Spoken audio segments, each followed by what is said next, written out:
राज्यात हवामान विभागाने महत्त्वाचा अलर्ट जारी केला आहे। IMD विभागानुसार 15 मार्च रोजी राज्यात काही ठिकाणी कोरड्या हवामानाचा अंदाज आहे। किमान तापमान हे सामान्यापेक्षा अधिक असून काही ठिकाणी वातावरण उष्ण आणि दमट राहण्याचा हवामान विभागाने इशारा दिला आहे। तसेच काही ठिकाणी अवकाळी पावसाचा फटका देखील बसण्याची शक्यता आहे।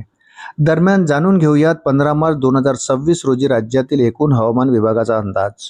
कोकण विभागातील पालघर, ठाणे, रायगड, रत्नागिरी, सिंधुदुर्ग या जिल्ह्यांमध्ये हवामान विभागाने तापमानाचा अलर्ट जारी केला आहे।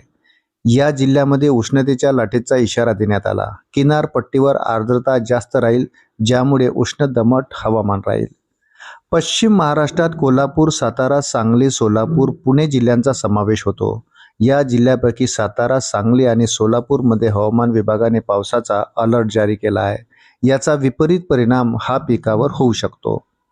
मराठवाड्यात छत्रपती संभाजीनगर, जालना, बीड, लातूर, नांदेड, परभणी आणि धाराशिवमध्ये उष्ण आणि कोरडे हवामान विभागाचा अंदाज राहील। बीड आणि धाराशिवमध्ये वादळी वाऱ्यासह अवकाळी पावसाची शक्यता आहे। तसेच या विभागांना येलो अलर्ट जारी केला आहे। विदर्भात नागपूर, अमरावती, अकोला, वाशिम, यवतमाळ, चंद्रपूर, गडचिरोली, बुलढाणा या जिल्ह्यांमध्ये उष्णता अधिक जाणवेल। तसेच अमरावती आणि अकोल्यात उष्णतेचा येलो अलर्ट जारी करण्यात आला आहे। चंद्रपूर आणि गडचिरोलीमध्ये वादळी वाऱ्यासह अवकाळी पावसाचा अंदाज आहे। अशाच नवनवीन अपडेट करता व्हिडिओला लाईक आणि चॅनलला सबस्क्राईब करायला विसरू नका। धन्यवाद।